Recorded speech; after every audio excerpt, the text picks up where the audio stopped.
नमस्कार, स्वागत है आप सभी का हमारी बेहद इस खास पेशकश खबर हटके में। मैं हूं आपके साथ आरिंद्र। खबरों की भागदौड़ में कुछ ऐसी दिलचस्प, समाज को आईना दिखाने वाली और हम सबका मनोबल बढ़ाने वाली खबरें अक्सर छूट जाती हैं। इसीलिए हम ये खास कार्यक्रम आपके लिए लेकर आए हैं। तो चलिए तैयार हो जाइए अगले आधे घंटे लीक से हटकर कुछ ऐसी ही खबरों को देखने के लिए। शुरुआत हेडलाइंस के साथ।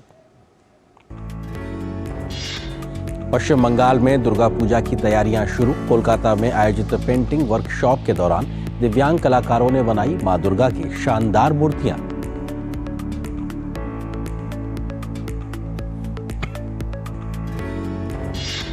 असम के डिब्रूगढ़ में लावारिस जानवरों को सहारा देने की अनूठी पहल। एनिमल वेलफेयर पीपल के जरिए आयोजित एडॉप्शन कैंप में बेसहारा पशुओं को गोद लेने के लिए बड़ी संख्या में लोग पहुंचे।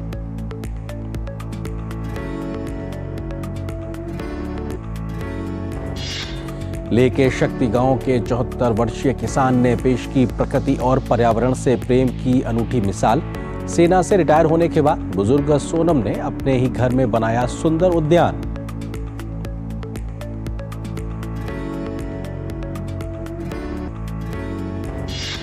दिल्ली में स्पेशल एथलीट्स के सम्मान में कार्यक्रम। बर्लिन में आयोजित स्पेशल ओलंपिक में पदक जीतकर देश का गौरव बढ़ाने वाले स्पेशल एथलीट्स को किया गया सम्मानित।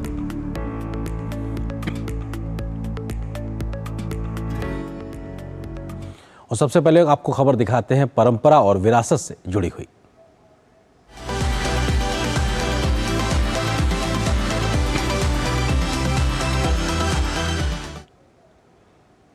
दुर्गा पूजा का समय अब पास ही आ रहा है। ऐसे में देश में इसे लेकर तैयारियां जोर शोर से देखी जा रही हैं।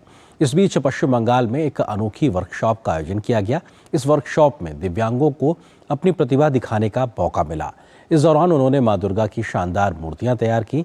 इस वर्कशॉप में पेंटिंग प्रतियोगिता का भी आयोजन किया गया। इस प्रतियोगिता ने अलग अलग थीम पर पेंटिंग्स तैयार की, जो अपने आप में एक मिसाल पेश करती है। पश्चिम बंगाल की राजधानी कोलकाता में दृष्टिबाधित कलाकारों को देवी दुर्गा और भगवान गणेश की मूर्तियां बनाना सिखाने के लिए जोलचाबी नामक की एक कला कार्यशाला आयोजित की गई। फिल्म निर्देशक गौतम घोष इस कार्यशाला में मुख्य अतिथि थे। No, I think it's a very interesting workshop organized by Jolchobi, and I find some very famous painters and young painters all together. It's a very interesting experience, and of course, art moves in an unending way, and you find that there are hundreds and thousands of artists and so many folk artists in our country. They have their own vision, they have their own sense of beauty. But always they don't get really market. Some people get market, some people don't. जोलचाबी कला कार्यशाला में दृष्टिबाधित कलाकारों ने प्रसिद्ध मूर्ति कलाकार बिमल कुंडू के मार्गदर्शन में अनूठी कलाकृतियां तैयार की। बिमल कुंडू का कहना था कि उनके लिए दृष्टिबाधित छात्रों को पढ़ाना एक चुनौती थी, लेकिन वे अद्भुत थे। उन्होंने मां दुर्गा, भगवान गणेश, पक्षियों और फल फूल की ऐसी तस्वीरें बनाई जिन्हें उन्होंने कभी नहीं देखा था। जो हमारा जो स्कल्पचर है, जो हमारा जो मूर्ति है छोटा वाला, हम इधर लेके आया था। पहले वो ब्लाइंड स्टूडेंट को हम दे दिया है। वो लोग इंटर फीलिंग्स है। वो लोग देखो मोटामोटी अच्छा ही बन रहा है। हम लोग अच्छा लग रहा है कि लाइफ में पहले बार हम लोग अपने हाथ से बना रहे हैं। कला कार्यशाला जोलचाबी के संयोजक अनिंदय चटर्जी का कहना है कि पश्चिम बंगाल में ये पहली बार है कि नेत्रहीन कलाकारों ने मां अशेन के रूप में स्वागत करने के लिए मां दुर्गा की मूर्तियों के साथ अन्य देवी देवताओं की मूर्तियां भी बनाई।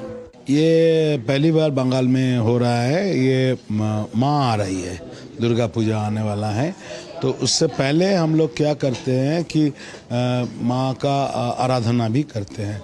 तो ये हम लोगों का वर्कशॉप का मीन्स सॉर्ट ऑफ आराधना माँ के। ब्लाइंड्स जो हैं ये लोग आपने देखे होंगे कितना बढ़िया उन्होंने स्कल्पचर बनाया है। तो this is the first time in Bengal. माँ का आराधना में हर सिस्टम का आदमी को एक साथ मिलना जुड़ना जरूरी है। जैसे कि ये ब्लाइंड लोग खुद अपना हाथ से पहली बार ये मिट्टी से बना रहा है माँ का मूर्ति। कला की कोई सीमा नहीं होती है, ये एक आंतरिक अनुभूति है। इस प्रकार की पहल से कई गुमनाम और वंचित कलाकारों को पहचान मिलती है। इस कार्यशाला में भाग लेने वाले सभी कलाकारों ने थीम आधारित कलाकृति बनाई, जिसे आम लोगों के लिए प्रदर्शित करने की योजना है। Bureau report, DD news. और अगली खबर आपको दिखाते हैं जो दिखाएगी आपको कि समाज में कैसे तस्वीर बदल रही है।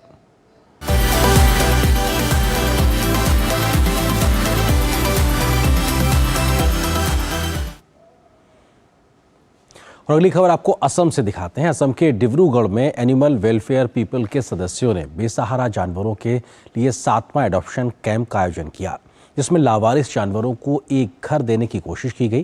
कैंप में आए कई लोगों ने लावारिस जानवरों को अपनाते हुए और युवाओं के प्रयास को समर्थन देते हुए नजर आए। लावारिस बेजुबान जानवरों को एक घर मिले, उनको भूखा न रहना पड़े, ये सपना देखते हुए असम के डिब्रूगढ़ के युवक विनीत बगड़िया ने सन 2018 में एक मुहिम शुरू की थी। कोरोना काल में जब लॉकडाउन था, सब बंद था, उस समय भी विनीत बगड़िया ने जानवरों को खाना खिलाया, उनकी सेवा की, जिसके बाद उन्होंने एनिमल वेलफेयर पीपल संस्था की नींव रखी, जो जानवरों के हित के लिए काम कर रहा है। इन लोग बहुत मेहनत कर रहे हैं बच्चे लोग ने, और मेरे बेटे ने इस संस्था को आगे शुरू किया था। उसको जानवरों से जैसे बहुत प्यार था, तो वो धीरे धीरे वो करता था, लेकिन मुझे दिखाई नहीं पड़ता था उस समय। मैं भी थोड़ा सा इन्वॉल्व हो गई थी, वो करता था, मुझे अच्छा लगता था। अब सब बच्चे लोग मिलके साथ मिलके करते हैं, वो तो अभी नहीं है, लेकिन बच्चे लोग कंटिन्यू कर रहे हैं, बहुत मेहनत कर रहे हैं, ये लोग अच्छा कर रहे हैं, बहुत अच्छा लगता है देख के। 1 वर्ष पहले पशु प्रेमी विनीत बगड़िया की मौत हो गई। एनिमल वेलफेयर पीपल के सदस्यों ने जानवरों के एडॉप्शन कैंप का आयोजन किया, जिसमें लावारिस जानवरों को एक घर देने की कोशिश की गई। कैंप में आए कई लोग लावारिस जानवरों को अपनाते हुए और युवाओं के प्रयास को समर्थन देते हुए नजर आए। अच्छा लगा और एडॉप्ट करना था बहुत दिन से, तो इसलिए किया है। एनिमल वेलफेयर पीपल का ये 7वां एडॉप्शन कैंप था। Bureau report, DD news. और यहाँ पर एक छोटे से ब्रेक के लिए रुकते हैं। बहुत हार्ड वर्क करते हो, मेरी तरह स्मार्ट वर्क करो। क्यों? लॉटरी लगी है? लॉटरी समझो, शेयर मार्केट की एक मस्त स्कीम में इन्वेस्ट कर रहा हूँ, गारंटीड हाई रिटर्न्स आएंगे। आपके गारंटीड हाई रिटर्न्स कोई करण अर्जुन नहीं है जो जरूर आएंगे? मतलब? बाबा, शेयर मार्केट में जोखिम होता है, कोई भी गारंटीड हाई रिटर्न्स का वादा नहीं कर सकता, ये गैर कानूनी है। अच्छा? हाँ। सोच कर, समझ कर, इन्वेस्ट कर। और ब्रेक के बाद खबर हटके में आपको दिखाते हैं खबर उस कहावत को चरितार्थ करती है, जहां चाह वहां राह।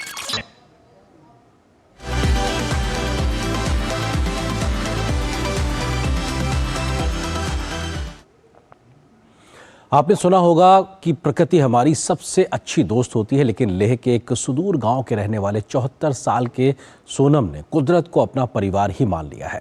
आज उनकी मेहनत से लेह की चट्टानों से भरी धरती में भी उम्मीदों के फूल खिल रहे हैं। देखिए लेह से हमारी संवाददाता रजनी सेन की यह खास रिपोर्ट।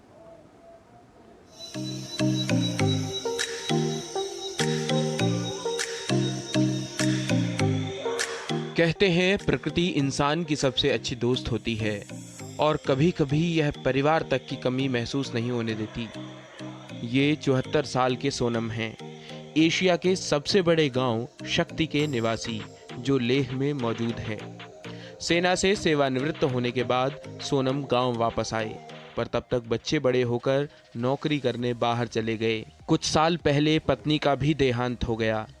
जहां इस उम्र में अकेलेपन के कारण लोग निराश हो जाते हैं, पर सोनम ने प्रकृति को ही अपना साथी बना लिया। आज उनके घर में ही बने छोटे से बगीचे में सुंदर फूल खिलते हैं और कई तरह की सब्जियां भी उगती हैं।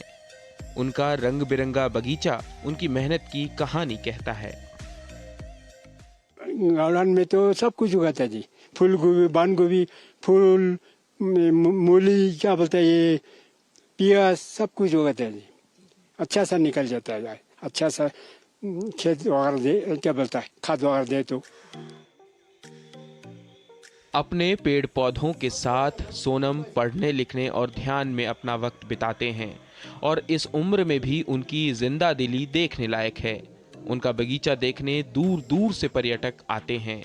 लेह का यह इलाका ज़्यादातर बियाबान है, पर सोनम ने यहाँ अपनी मेहनत और प्यार से उम्मीदों के फूल खिलाए हैं और सभी को प्रेरित किया है। एशिया के सबसे बड़े गांव में, शक्ति गांव में, जहां पर आप देखेंगे कि जिंदगी बहुत मुश्किल है, बहुत रूखी है, वहां पर इन्होंने फूल खिला दिए हैं और इस बात को बिल्कुल साबित कर दिया है कि इंसान चाहे तो पत्थरों में भी फूल खिला सकता है। कैमरामैन सुमित धीमान और अपने सहयोगी सुनील राणा के साथ डीडी न्यूज के लिए एशिया के सबसे बड़े गांव शक्ति से रजनी सेन की रिपोर्ट। और अगली खबर आपको दिखाते हैं जो है आपके गांव और आपके शहर से जुड़ी हुई।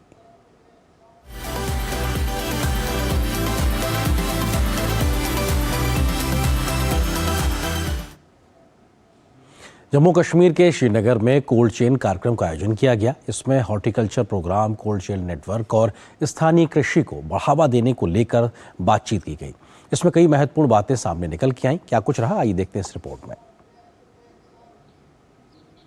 कश्मीर घाटी ने फल उत्पादकों, किसानों और नियंत्रित वातावरण स्टोर मालिकों के लिए अपने पहले भारत कोल्ड चेन कॉन्क्लेव की मेजबानी की।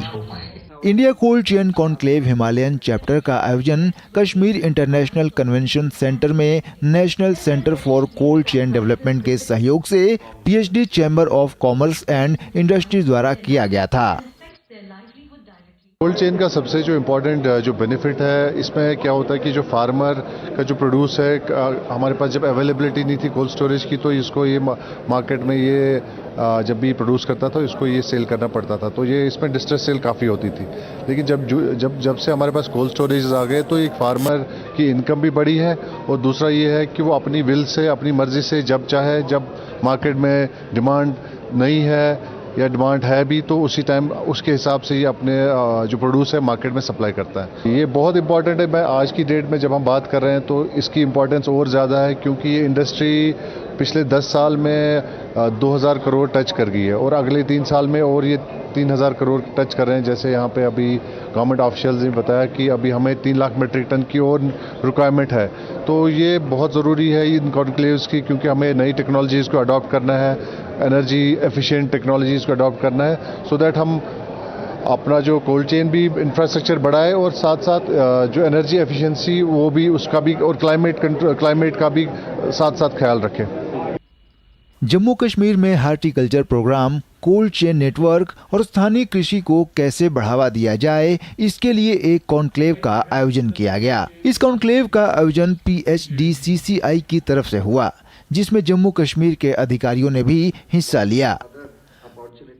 सीजन में जब प्रोडक्शन ज़्यादा होता है तो प्राइसेस कम हो जाते हैं, तो अगर कोल्ड चेन की फैसिलिटी है आसपास तो किसान उसको होल्ड कर सकता है कोल्ड चेन के अंदर, उसको 6 महीने बाद निकाल सकता है, तो उसको सही दाम उसके मिल सकते हैं, उसकी इनकम मारी नहीं जाएगी, उसको अच्छा इनकम हो सकता है। नेशनल लेवल पे 2 स्कीमें चलती हैं। Mission integrated development for horticulture की एक स्कीम है, MIDH कहलाती है। उसके अंदर कोल्ड चेन का कंपोनेंट है जो कि स्टेट गवर्नमेंट को हम लोग फंड करते हैं, भारत सरकार फंड करती है, और स्टेट गवर्नमेंट उसके बाद आगे किसानों को या एंटरप्रेन्योर को चयन करके उनको ये उपलब्ध कराती है। जिस तरह की जलवायु है जम्मू एंड कश्मीर के वैली में, वो ज़्यादातर हॉर्टिकल्चर क्रॉप जो टेम्परेट क्रॉप्स हैं उनके लिए बहुत उपयुक्त है। तरह तरह के क्रॉप्स की अच्छी मांग है पूरे देश में, बाहर से हम इम्पोर्ट करते हैं। अगर हम यहाँ पर ये टेक्नोलॉजी और प्लांटिंग मटेरियल और नए किसानों को हम इसमें जोड़ें तो हमारा हॉर्टिकल्चर प्रोडक्शन भी बढ़ सकता है, उनकी इनकम भी बढ़ सकती है, तो दोनों का फायदा है। कॉन्क्लेव का उद्देश्य प्रशीतन क्षेत्र में प्रगति, विभिन्न उद्योगों पर उनके प्रभाव, लॉजिस्टिक्स क्षेत्र और जलवायु चुनौतियों से निपटने में उनकी भूमिका का अवलोकन प्रदान करना है। Bureau report, DD news. राजधानी दिल्ली में संत ईश्वर सम्मान समारोह का आयोजन हुआ। इस मौके पर अलग अलग श्रेणियों में समाज सेवा के लिए लोगों और संस्थाओं को सम्मानित किया गया। इस मौके पर लोकसभा अध्यक्ष ओम बिरला और केंद्रीय मंत्री डॉक्टर जितेंद्र सिंह भी मौजूद रहे।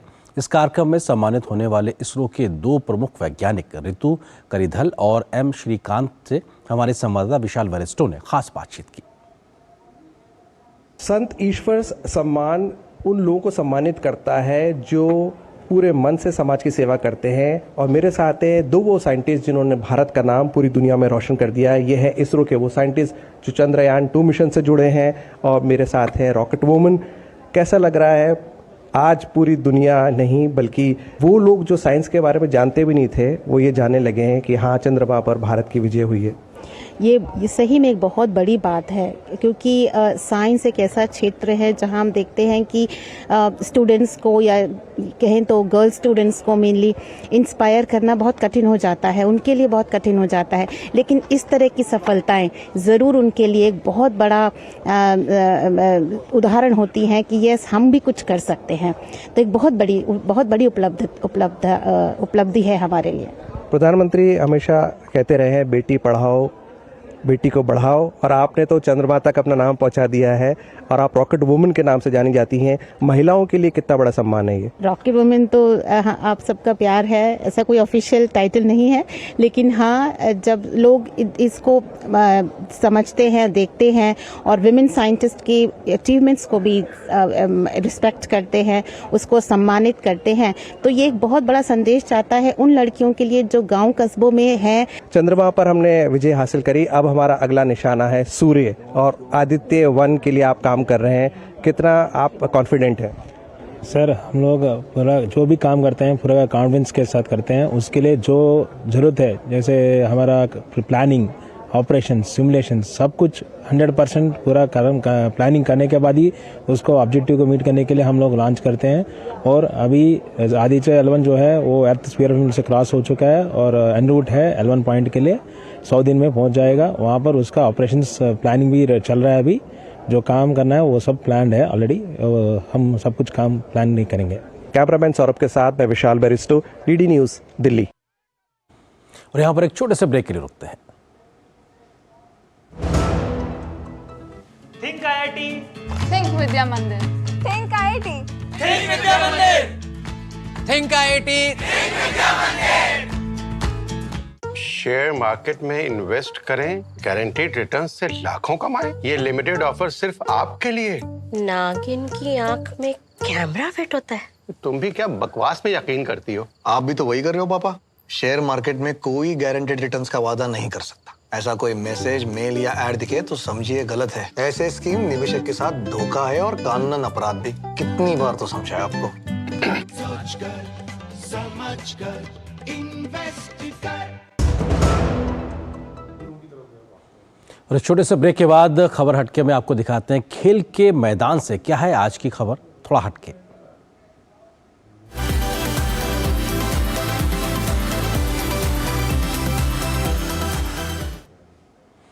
बर्लिन में आयोजित स्पेशल ओलंपिक में पदक जीतकर देश का गौरव बढ़ाने वाले स्पेशल एथलीट्स को दिल्ली के कार्यक्रम में सम्मानित किया गया। स्पेशल ओलंपिक भारत के दिल्ली चैप्टर द्वारा आयोजित इस सम्मान समारोह में स्पेशल ओलंपिक भारत की अध्यक्ष डॉक्टर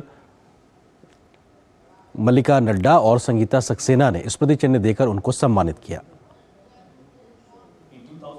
आंखों में चमक, चेहरे पर आत्मविश्वास और दिल में कुछ कर गुजरने की चाहत, ये हैं बर्लिन में आयोजित स्पेशल ओलंपिक में पदक जीतकर देश का गौरव बढ़ाने वाले स्पेशल एथलीट, जिन्हें दिल्ली में कार्यक्रम के दौरान सम्मानित किया गया। दिल्ली के एथलीटों के सम्मान में आयोजित इस कार्यक्रम में मौजूद श्रीमती संगीता सक्सेना, स्पेशल ओलंपिक भारत की अध्यक्षा डॉक्टर मल्लिका नड्डा और ओलंपिक पदक विजेता पहलवान योगेश्वर दत्त ने खिलाड़ियों को स्मृति चिन्ह देकर सम्मानित किया। इस मौके पर डॉक्टर मल्लिका नड्डा ने कहा कि स्पेशल ओलंपिक भारत का अगला लक्ष्य स्पेशल विंटर ओलंपिक है। स्पेशल ओलंपिक्स भारत आगे विंटर गेम्स की तैयारियों में अभी हम जुट गए हैं और इटली में 2025 में वर्ल्ड विंटर गेम्स होने जा रहा है। भारत से लगभग 70 प्रतिभागी इस कार्यक्रम में वर्ल्ड विंटर गेम्स में भाग लेंगे। इसके अलावा पूरे भारतवर्ष में 750 स्पोर्ट्स ट्रेनिंग सेंटर हम अपने स्पेशल एथलीट्स के लिए बना सके, इसका हमारा प्रयास रहेगा। स्पेशल ओलंपिक दिल्ली चैप्टर द्वारा आयोजित इस कार्यक्रम में शामिल पहलवान योगेश्वर दत्त ने स्पेशल ओलंपिक भारत द्वारा किए जा रहे कार्यों की सराहना की। तो वहीं स्पेशल ओलंपिक दिल्ली चैप्टर की अध्यक्ष डॉक्टर उपासना अरोड़ा ने कहा कि स्पेशल ओलंपिक के प्रयासों ने विशेष रूप से सक्षम खिलाड़ियों को पहचान दिलाई है। पहले मैं धन्यवाद देता हूँ श्रीमती मल्लिका नड्डा जी को कि वो स्पेशल ओलंपिक भारत के अध्यक्ष हैं और इन खिलाड़ियों के लिए वो जो स्पेशल खिलाड़ी हैं, ओलंपिक खिलाड़ी हैं, इनके लिए प्रोग्राम करवाती रहते हैं। इनको आगे बढ़ाने में बड़ा दिल से काम करती हैं। धीरे धीरे चीज़ें अच्छी हो रही हैं। अभी स्पेशल ओलंपिक पिछले साल खिलाड़ी गए थे, तो मेरा मानना है कि आने वाला टाइम इनको भी बराबर का दर्जा मिलेगा। हमारा ये भी एक प्रयास है कि इन बच्चों को हम और भी गेम्स, जो गेम्स अभी जैसे अभी ये लोग कुश्ती नहीं करते हैं, हम कुश्ती में भी लाएं और अलग अलग तरह के और गेम्स से भी इनको इंट्रोड्यूस कराएं। साथ ही मेरी अपील है उन माँ बाप से भी कि जिनके बच्चे अगर किसी वजह से इंटेलेक्चुअली चैलेंज हैं, वो उनको स्पेशल ओलंपिक भारत से जोड़ें। उससे वो बच्चे अपना कहते हैं ना, खुद को सामान्य महसूस करते हैं। वहीं विशेष रूप से सक्षम खिलाड़ियों और उनके सफर में साथ रहने वाले लोगों का मानना है कि इन खिलाड़ियों को तैयार करने में स्पेशल ओलंपिक भारत ने अहम भूमिका निभाई है।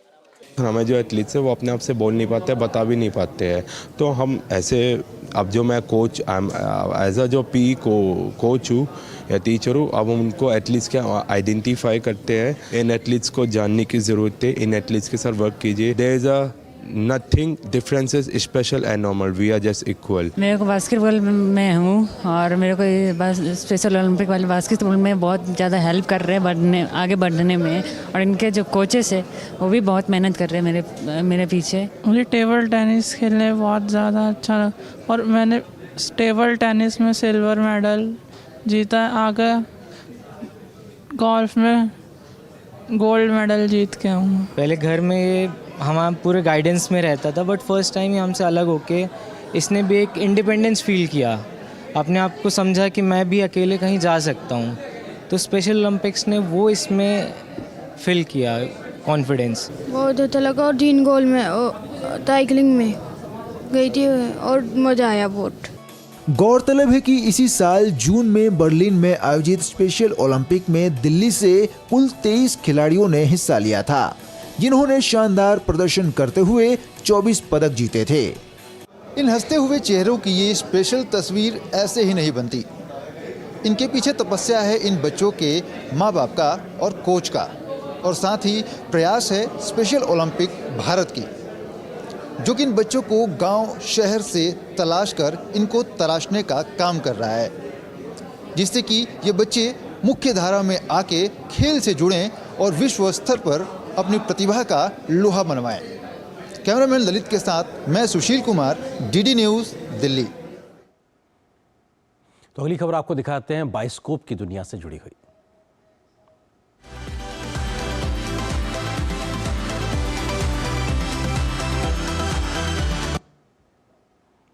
कन्नड़ सुपरस्टार शिव कुमार की most updated action thriller film ghost का ट्रेलर हिंदी में आउट हो गया है। फिल्म को blockbuster hit Birbal fame Srini ने डायरेक्ट किया है। फिल्म 19 अक्टूबर को सिनेमाघरों में रिलीज की जाएगी। शिव कुमार ने लीड रोल निभाया है, जो गैंगस्टर के किरदार में नजर आने वाले हैं। वहीं अनुपम खेर का किरदार भी इस फिल्म में बेहद खास होने वाला है। कोट पैंट पहन और काला चश्मा लगाए अनुपम खेर ने अपने दमदार लुक से फैंस को इम्प्रेस किया है।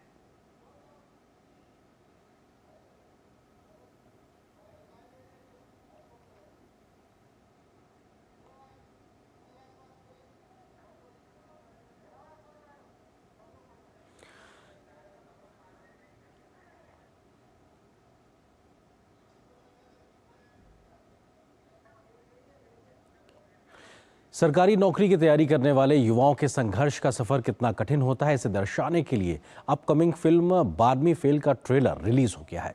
अनुराग पाठक की बेस्ट सेलर किताब पर आधारित विधु विनोद चोपड़ा की 12वीं फेल फिल्म कठिन यूपीएससी परीक्षा को चुनौती देने वाले उम्मीदवारों की वास्तविक संघर्ष की कहानियों से प्रेरित है। इतना ही नहीं, फिल्म के ट्रेलर में यूपीएससी की तैयारी करने वाले छात्रों की जिंदगी, उनके धैर्य, मेहनत, कभी ना हार मानने वाले एटीट्यूड और कभी ना खत्म होने वाली दोस्ती की झलक दिखाने की कोशिश करती नजर आती है।